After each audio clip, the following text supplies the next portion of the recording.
Management Committee, and you'll also see under the topic Deputy Director Public Prosecutions on page 25, this third from the bottom or second from the top, provide progress report to OMC and ID.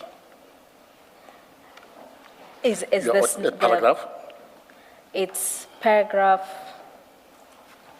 point 2 on page 25, the one that says provide progress report to OMC and ID. Is that what you're talking about? Exactly, it is indeed so, Commissioners. So this reporting structure is prescribed by this operations manual? Indeed. I see the definition of OMC is Operations Management Committee. Yes. On page 12. Okay, thank you. We can then go back. Yes. I mean, for completeness, just to be clear, is this operations manual that we're looking at in effect at IDEC, as far as you know? Indeed, Commissioners, it is. I think it was signed in 2024. Just trying to get the date. By Mr. Sissoko and the ID. That's at page 10.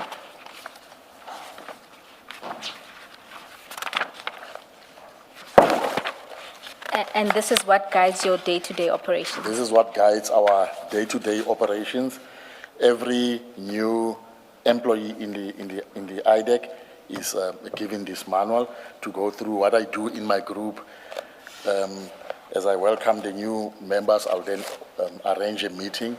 Let's say we have 3, 4, say maybe 2 prosecutors, 2 investigators. We'll have a meeting. I call all the members, and as part of what we're going to deal with in that meeting is to go through the manual, just for the new officials to sort of as an induction to the new officials. Right, thank you. We can then return to your statement. Yes. We are at paragraph 19.2. At 19.2, as I'm dealing with the structure, beneath the DDPPs are the senior state advocates, and then the junior state advocates. And on the investigative side, IDEC drew both on investigators, seconded from the Directorate for Priority Crime Investigation, and on contracted civilians who were hired as financial investigators. They come with experience from different institutions like banks and SARS and so on. And we have criminal investigators, including a chief investigator. Chief investigators, we currently have 2. It's Chief Investigator Peruma and Chief Investigator Boy, Nico Boy. So all the investigators are reporting directly to the 2 chief investigators. On a monthly basis. So does that mean, because there are 4 groups or teams, does it mean that 2 chief investigators are spread across all 4 teams? Indeed so, Chair. They're spread within all 4 groups. On a monthly basis, the deputies, chief investigators, and project managers report on each matter through a structure chaired by the head of investigation operations, Mr. Sissoko, as I earlier indicated. The investigating director in turn reports to the National Director of Prosecutions and also to Parliament as and when she's called. Advocate Serunye, just on how you allocate, so you indicated that the prosecutors are split into the 4 groups. Does it happen that a prosecutor in Group A working on the security cluster, for example, can then do matters with Group C, who works on recommendations from the Zondo Commission? We do have that cross-pollination. Before the time of Advocate Johnson, when it was Advocate Kronje, she wanted the groups, when you're designated to a group, you belong to that group throughout. But when Advocate Johnson came, she changed, and she was of the view that people should get experience in dealing with all the cases, type of cases, and therefore no one investigator or prosecutor is permanently based in a group. Where there's a shortage in another group, a person can be designated by that group that requires those services. And in practical terms, how does that work? Is it only in the instance of shortage, or is there sort of a regularized rotation system? No, it's not a regularized rotation. It's mainly when the shortages and sometimes when a new matter altogether is being designated, the deputy can choose, prosecutors from other groups, especially those I wouldn't have worked with before, just to also give them a chance to deal with the type of cases that I'm dealing with in my group.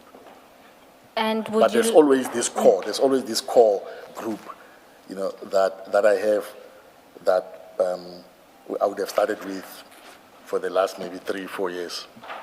And then would you, in an instance where you're working with a prosecutor from another group, would you then notify the DD there that you would be making use of? A member from another group, in fact, I have to discuss with their deputy first and to inform them, and we then agree as deputies that, no, you can use the person, he's not having a lot of cases with me currently. Sometimes, as we're discussing in this structure, this OMC structure of Mr. Soko, those are some of the issues that we're discussing, to say, there's this other group that needs a data analyst. Is that data analyst available to be designated in that group, or this group requires 1 or 2 more prosecutors, and that is done at that level. But the discussion is held between the deputies. I cannot just take a prosecutor from another group or an investigator without informing the person that they report to. Because in the beginning of the year, our financial year runs from 1 April to 31st of March. What we do is I sign on behalf of the NPA stroke IDEC in contracts with the individual members, say the investigators, prosecutors who are in my group. Therefore, for that specific year, I have to assess their performance. On a quarterly basis, we do performance assessments and so on. So therefore, when we're having a person reporting in this group and in that group, we know that for that specific year, the person has signed a contract with, say, Advocate Friedman, and I'm also having some work that I'm doing with them for Advocate Friedman to know when she's doing performance assessment with the individual.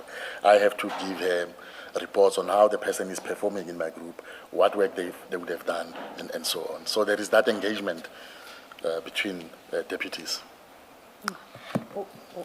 How does it work when with new matters that come in? So it's not arising from a report of a commission. We've come to understand that there's an intake process where matters they come in and then they are evaluated whether they fall into your mandate or not.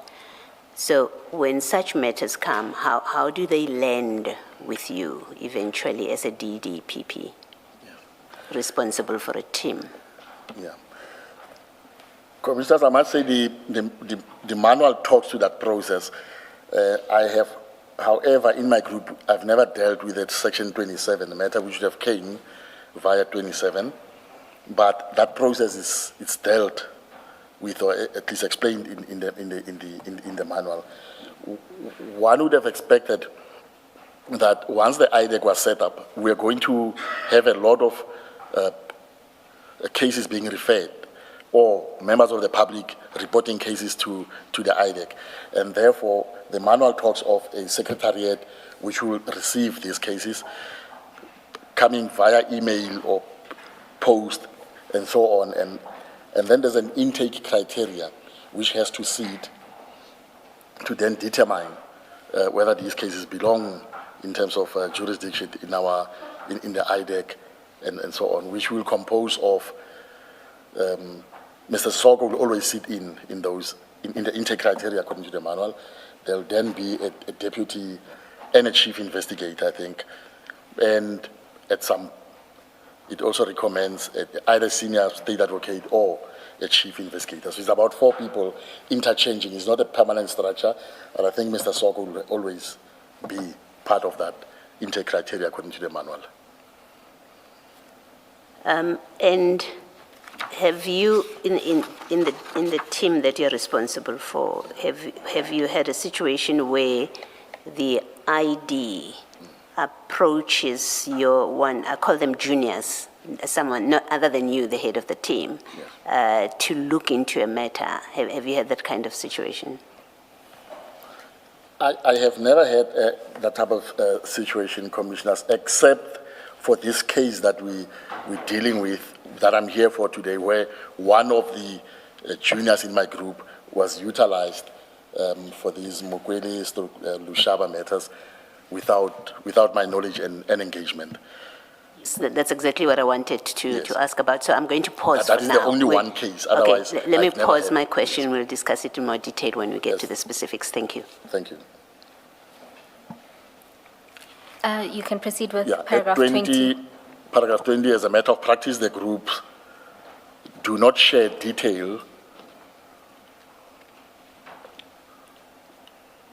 detail of their respective matters with one another, and members sign non-disclosure undertakings.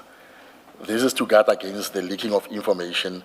Every matter is, however, headed by a DPPP who acts as its project owner. If I can just add on to this, on paragraph 20, the signing of non-disclosure forms. This is drilled into each and every employee that comes in, the non-sharing of information.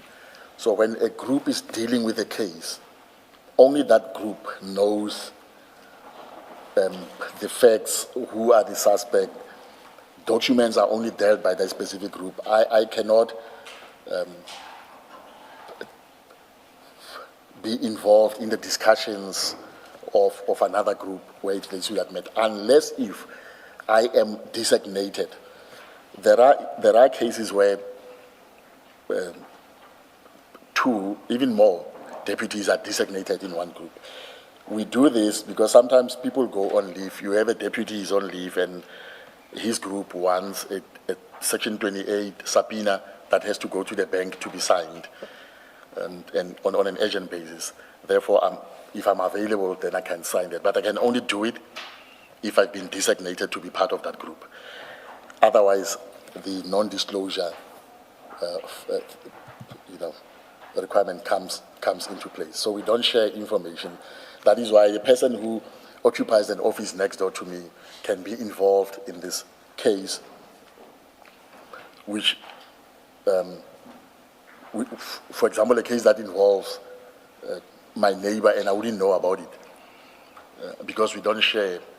Even when we're having our coffee and discussing matters, we don't talk about cases. If I have a problem, if I want to know something, and when we're discussing about the law or issues, we talk in general terms. I'm not going to say, colleagues, please help me. I have this case of so and so, and how do I go about? I can give them a scenario without talking to the names of the suspects in my case, to avoid information being shared amongst. Advocate Serunye, the last sentence of your paragraph 20. Good morning. I don't think I greeted you. Good morning. Good morning, Commissioner. Paragraph 20, the last sentence, you say every matter is headed by a DPP who acts as a project owner. Indeed.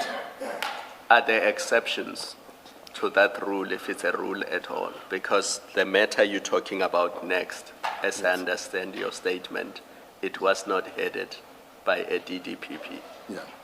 There is no exception to that rule. Or there should not be. There shouldn't not be exceptions. There shouldn't be. So where there are exceptions, what is the problem and what is the reason for that? The only exception that I know of is with this case, and I cannot explain it. I always believed that each case must have a DDPP, because there are functions that a DDPP must do as the investigation unfolds. As I indicated earlier, when we need information from the banks from cell phone providers and so on. We serve them with a subpoena. That subpoena can only be signed by a DDPP. And if a group does not have a DDPP, I cannot see how they are going to be able to proceed. And with that's the whole investigation. point of a prosecutor-led investigation, that you need a senior prosecutor overseeing and guiding that investigation. That is true, Commissioner. That is true. So where that doesn't happen, what is the issue? What is the problem? I'm trying to understand. Because the case you're going to deal with, you're going to give us facts, but I'm more interested in reasons. Yeah. When no DDPP is appointed to head or to be a project owner of a matter, what could be the reason? Commissioner, I find it difficult to explain. Because that shouldn't happen. That shouldn't happen. Otherwise, investigations are going to stall.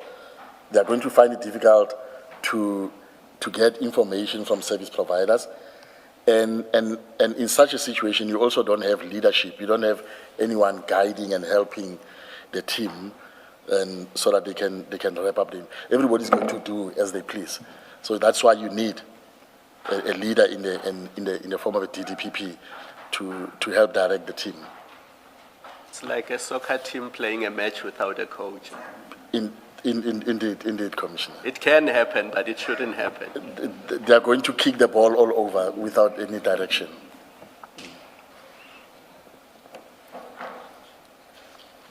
My involvement in the Mokwele matter, at paragraph 21, on the morning of 27 June 2005, I arrived at the office as usual, around about 7:30. On my way to my office, I found colleagues in one of the offices discussing an arrest which IDEC had conducted the previous day, which was the 26th of June 2025. This arrest was on a number of high-ranking police officers. Just, I'm thinking once an IDEC matter reaches the stage of an arrest, there would surely have been some investigations already. Indeed, Commissioner, you cannot arrest without... There is investigations within IDEC itself. That is what has to happen. You cannot arrest without doing investigations. You cannot arrest without coming to a decision that we've done so much work, we are ready, or we still have shortages here and here. So the team must meet and... But we have enough to arrest. We have enough to arrest. Yes. Yes. Now, the way you frame it in this, in these two sentences, investigations that ought to have led to the arrests you heard about this morning. Yes. Chair, what I'm stating there, indeed, is I was not aware, but it's because this case was not in my group. I get to the office, and the office is buzzing with people talking about this big arrest that happened the previous day. That is what drew my attention to that. Everybody's talking about it. And so it was not in your group? It was not my case. It was not. I was hearing about it for the first time. In whose group was it? I didn't know at the time, and that is what then made me curious as well, because everybody's talking about that case. I wanted to find out, as I'm stating by the next paragraph, I then started asking around, which case are you talking about? Who's the DPPP? I stayed on paragraph 22, commissioners. Consistent with the practice that I described above, I had no prior knowledge of this matter. Out of concern, I inquired which group was responsible for it. No one appeared to know, at least from the people that I was talking to, no one appeared to know which DDPP was responsible, which I found unusual, since every matter is headed by a DPPP as its project owner. Advocate Serunye, before you move away, was it out of concern at that point, or was it interest? And if it's concern, why were you concerned at that point? It was more out of interest. Everybody's talking about this case.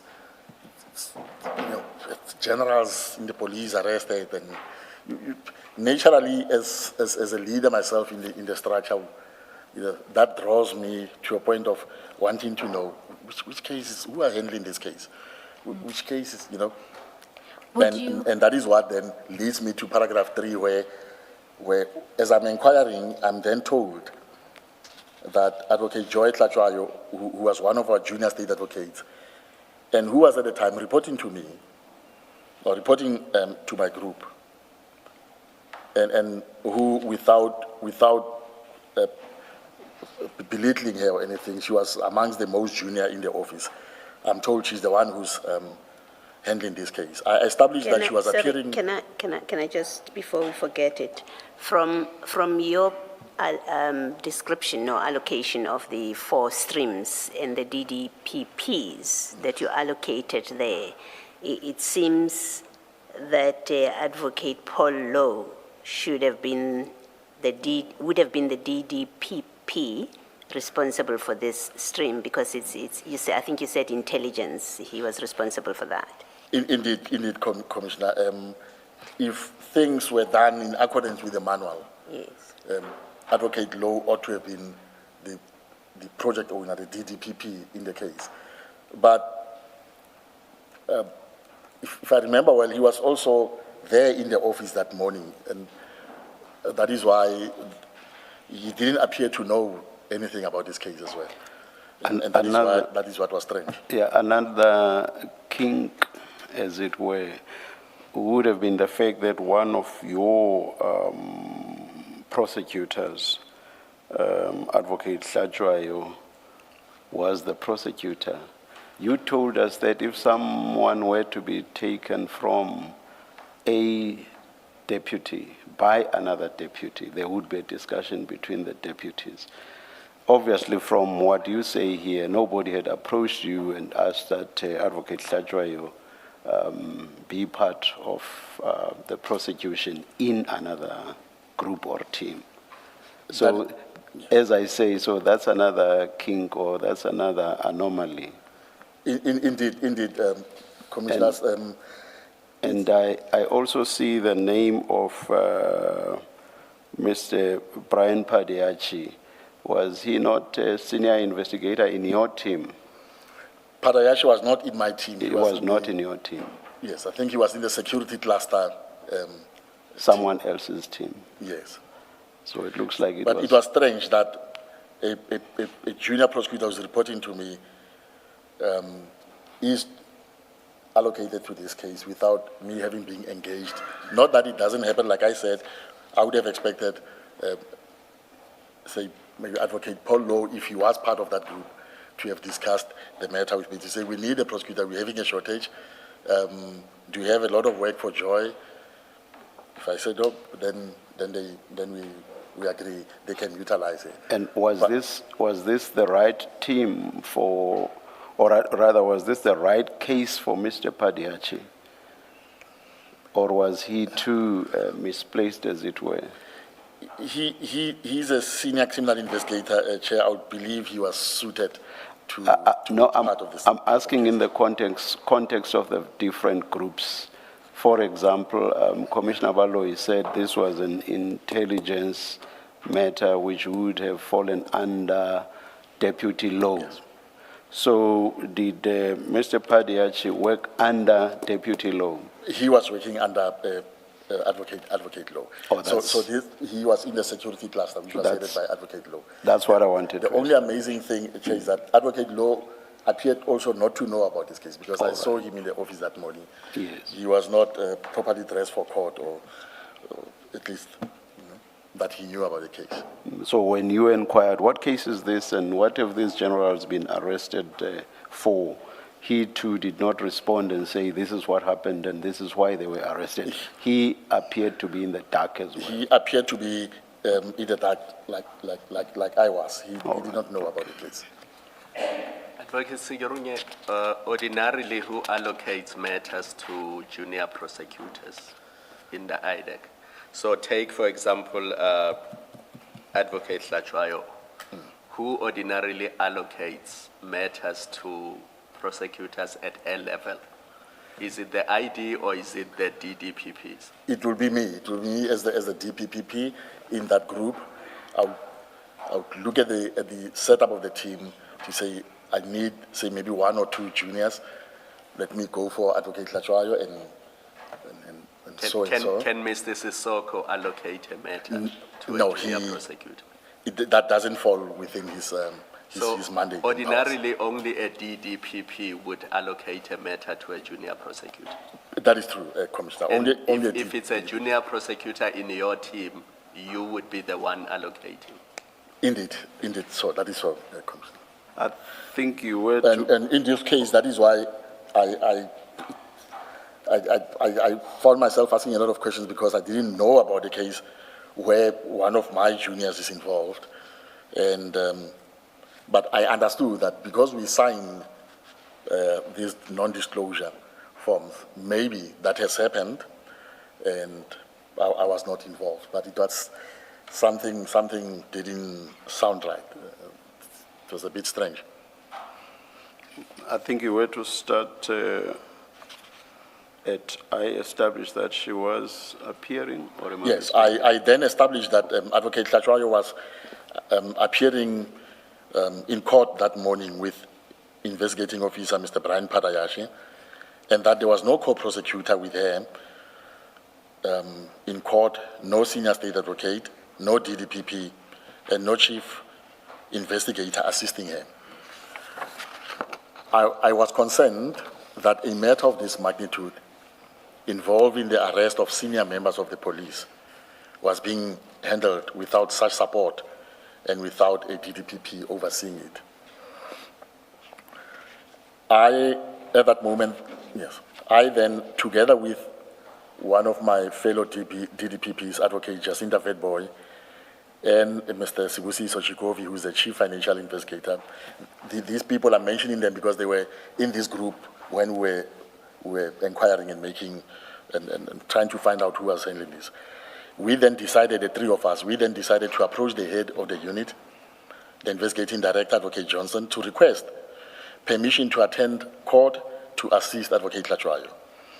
On arriving at her office, we found that the investigating director had not yet arrived, and we left a message with her personal assistant, Ms. Innocent Sikukuni.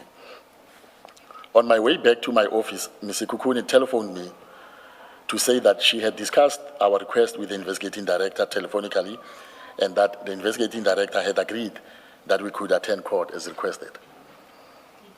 Did you ask or did you find out who and how Ms. Latshwayo came to be allocated?